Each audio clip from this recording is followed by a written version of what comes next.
하나님의 말씀은 마태복음 27장 62절부터 66절입니다. 함께 봉독하겠습니다. 그 이튿날은 준비일 다음 날이라 대제사장들과 바리새인들이 함께 빌라도에게 모여 이르되 주여 저 속이던 자가 살아 있을 때에 말하되 내가 사흘 후에 다시 살아나리라 한 것을 우리가 기억하노니 그러므로 명령하여 그 무덤을 사흘까지 굳게 지키게 하소서. 그의 제자들이 와서 시체를 도둑질하여 가고 백성들에게 말하되 그가 죽은 자 가운데에서 살아났다 하면 후에 속임이 전보다 더 클까 하나이다 하니 빌라도가 이르되 너희에게 경비병이 있으니 가서 힘대로 굳게 지키라 하거늘 그들이 경비병과 함께 가서 돌을 임봉하고 무덤을 굳게 지키니라. 아멘. 기도드리겠습니다. 살아 역사하시는 하나님 아버지 감사합니다. 이 시간에 하나님의 말씀을 전하고 듣사오니 성령께서 역사하셔서 하나님의 뜻을 잘 알고 믿고 순종하게 하소서. 그래서 하나님 영광을 드러내고 이웃을 말씀으로 유익하게 하고 우리도 하나님이 말씀에 약속된 풍성한 복을 받게 하옵소서. 예수님 이름으로 기도드렸습니다. 아멘. 어제 살펴본 대로 예수 그리스도께서는 십자가에서 우리가 받아야 하는 모든 형벌, 이 땅에서의 비참함, 육신의 죽음, 그리고 죽어서의 비참함, 영원한 죽음, 지옥 형벌을 완전히 다 받으시고 숨지신 것을 우리가 살펴봤어요. 아리마대 요셉이 예수님의 시체를 매장하기 위해서 빌라도에게 가서 요구했을 때 빌라도는 그냥 내준 게 아니죠. 백부장에게 예수님이 죽었는지를 확인했어요. 빌라도의 명령을 받은 백부장도 예수님이 죽으셨는지를 확인하기 위해서 예수님의 옆구리를 창으로 찔러서 예수님이 완전히 죽으신 것을 확인했죠. 요한복음 19장 31절부터 이렇게 기록되어 있습니다. 이 날은 준비일이라 유대인들은 그 안식일이 큰 날이므로 그 안식일에 시체들을 십자가에 두지 아니하려 하여 빌라도에게 그들의 다리를 꺾어 시체를 치워달라 하니 군인들이 가서 예수와 함께 못 박힌 첫째 사람과 또 그 다른 사람의 다리를 꺾고 예수께 이르러서는 이미 죽으신 것을 보고 다리를 꺾지 아니하고 그 중 한 군인이 창으로 옆구리를 찌르니 곧 피와 물이 나오더라. 이렇게 기록이 되어 있습니다. 참으로 기가 막힌 일입니다. 예수님을 죽였어요. 하나님을 거역하고 대적하고 하나님의 뜻을 따르지 않았어요. 그러면서도 이제 자신들은 안식일을 지키기 위해서 예수님을 죽여달라고 합니다. 그래서 다리를 꺾고 시체를 치워달라고 하는 거죠.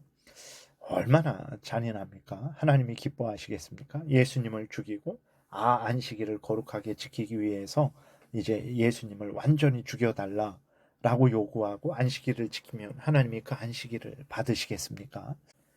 유대인들이 이렇게 요구를 해서 이제 군인들이 그 시체를 내리기 위해서 갔는데 강도들은 아직 살아 있었던 거예요. 그래서 그 다리를 꺾었습니다. 다리를 꺾어서 도망가지 못하게 하는 것이고 다리를 꺾으면 이제 내부에 출혈이 생기게 되죠. 그래서 이제 빨리 죽게 되죠.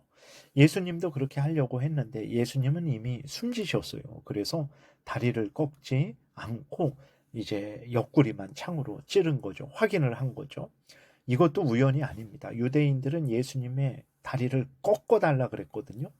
그러나 하나님은 예수님의 다리가 뼈가 꺾이지 않도록 역사하셨어요. 시편 34편 20절에 보게 되면 그의 모든 뼈를 보호하시며 그 중에서 하나도 꺾이지 아니하도다. 하나님께서는 시편을 통해서 예수 그리스도께서 십자가에 못 박혀 죽으시지만 그 모든 뼈가 꺾이지 않을 것이다. 그래서 그것은 일반 죄인들의 죽음이 아니라 바로 하나님이 보내신 구원자 예수 그리스도라는 것을 예수 그리스도가 죽으신 것이라는 것을 우리에게 확인시켜 주는 것이죠. 그리고 예수님이 창에 찔리신 것도 우연이 아닙니다. 스가랴서 12장 10절에서 이렇게 예언되었어요. 내가 다윗의 집과 예루살렘 주민에게 은총과 강구하는 심령을 부어주리니 그들이 그 찌른 바 그를 보고 그를 위하여 애통하기를 독자를 위하여 애통하듯 하며 그를 위하여 통곡하기를 장자를 위하여 통곡하듯 하리로다. 이 말씀을 이제 예수 그리스도께서 십자가에 죽으시고 옆구리에 창이 찔리시는 것을 예언한 말씀으로 해석을 합니다. 그러니까 어, 예수 그리스도의 다리가 꺾이지 않은 것 우연이 아닙니다. 그것은 하나님이 꺾이지 않도록 그렇게 말씀을 하셨기 때문에 명령하셨기 때문에 꺾이지 않은 것이고 예수님의 옆구리가 창에 찔린 것 그것도 우연이 아닙니다. 그렇게 하나님께서 명령하셨기 때문에 이제 예수 그리스도의 옆구리에 창이 찔린 것이죠. 그러니까 바리새인들, 대제사장들, 그 뭐 장로들의 원대로 된 것이 아니라 모두가 다 하나님의 뜻대로 하나님께서 창세 전에 계획하신 대로 모든 것이 이루어진 것을 우리가 확인하게 되죠. 이렇게 예수 그리스도께서 십자가에서 죽으시고 뼈가 꺾이지 아니하시고 창에 찔리신 것, 이 모든 것들이 바로 십자가에 달리신 저분이 하나님이 보내주신 구원자다. 구약에서 예언한 구원자다. 저 예수 그리스도를 믿어라. 우리에게 알려주시고 확인시켜 주시는 것입니다. 이렇게 예수님이 십자가에서 완전히 죽으셨어요. 그런데 대제사장들과 바리새인들은 불안했죠. 왜 그렇습니까? 예수님이 살아계실 때 3일 만에 다시 살아날 것을 말씀을 하셨어요. 그런데 정말 살아날까 믿지 않았죠. 근데 이 말한 대로 제자들이 예수님의 시체를 훔쳐서 예수님 3일 만에 다시 살아났다, 부활했다 그렇게 속이려고 하면 큰 또 요동이 생기니까 그것을 미연에 방지하기 위해서 이 대제사장들, 이 장로들이 빌라도에게 찾아갑니다. 그래서 이제 빌라도에게 요구하죠. 이 사실을 이야기하면서 부탁해서 경비병들을 이제 지원받아서 무덤을 지키고자 하는 거예요. 근데 이 대제사장들이 이 사람 장로들이 빌라도에게 예수님에 대해서 말을 할 때 예수님을 어떤 분이라고 말을 합니까? 63절에 주여 저 속이던 자가라고 이렇게 말을 합니다. 예수님을 향해서 속이는 자다라고 이렇게 말을 해요. 예수님이 단 한 번도 거짓을 말씀하신 적 없고 행하신 적이 없어요. 근데 예수님을 향해서 속이는 자다라고 거짓말을 합니다. 빌라도에게 거짓말을 하는 거예요.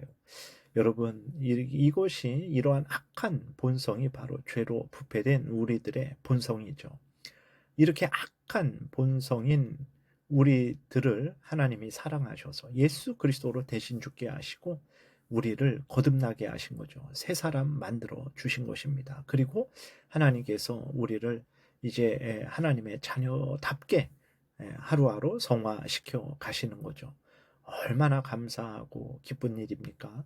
하나님께서 이전에 악한 본성을 가지고 있었던 우리들을 구원하셔서 거룩한 본성으로 만들어 가시는 그 일에 우리는 어떻게 해야 됩니까? 아멘하고 기꺼이 즐거이 순종해야 되는 것입니다. 하나님이 우리를 거룩하게 만들어 가실 때 분명하죠. 죄를 미워하고 버리게 하시고 하나님을 사랑하고 하나님의 말씀대로 살아가게 하십니다. 그럴 때 우리는 아멘하고 순종해야 돼요. 하나님이 나를 거룩하게 만들어 가시는구나 라고 분명히 알고 아멘하고 순종해야 되는 것입니다. 대제사장들과 장로들은 경비를 세웠어요. 그리고 돌을 굴려 막았습니다. 그리고 임봉까지 했어요. 이렇게 대제사장들과 바리새인들이 제자들이 도저히 빼내갈 수 없도록 철저하게 경비를 세우고 임봉했어요. 이것이 오히려 예수님이 능력으로 부활하신 것이라는 것을 우리에게 더욱 확실히 증거해주고 있죠. 하나님은 이렇게 악인들의 악행을 사용하셔서 하나님의 뜻을 이루십니다. 하나님의 영광을 드러내십니다. 그러므로 오늘날 악인들이 횡행한다고 해서 너무 두려워하고 원망 불평해서는 안 됩니다. 하나님은 악인들은 악인들대로 사용하셔서 하나님의 뜻을 이루시는 거예요. 선인들만, 의인들만, 예수 그리스도를 믿는 사람들만 사용해서 하나님의 뜻을 이루는 것이 아닙니다.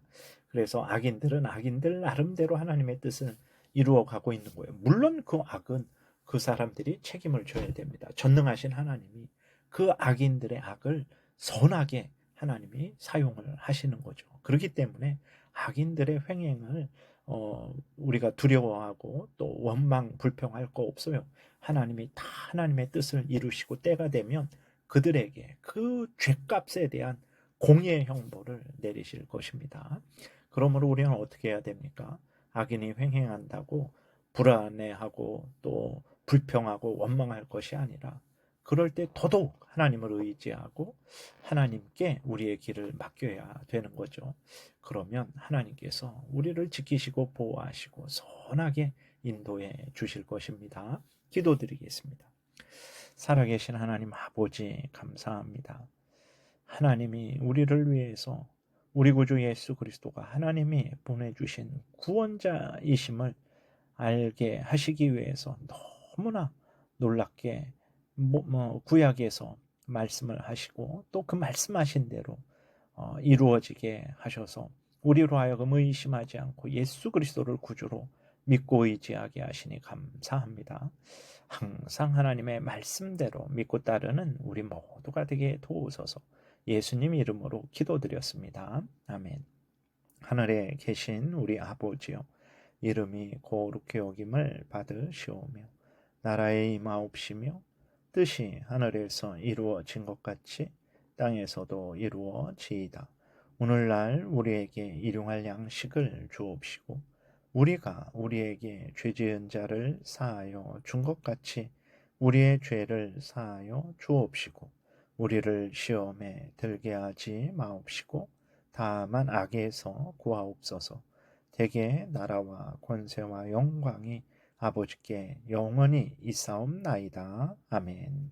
지금은 우리 구주 예수 그리스도의 은혜와 하나님 아버지의 크신 사랑과 성령의 교통하심이 하나님의 모든 택한 백성들 머리 위에 지금부터 영원토록 함께 있을지어다. 아멘.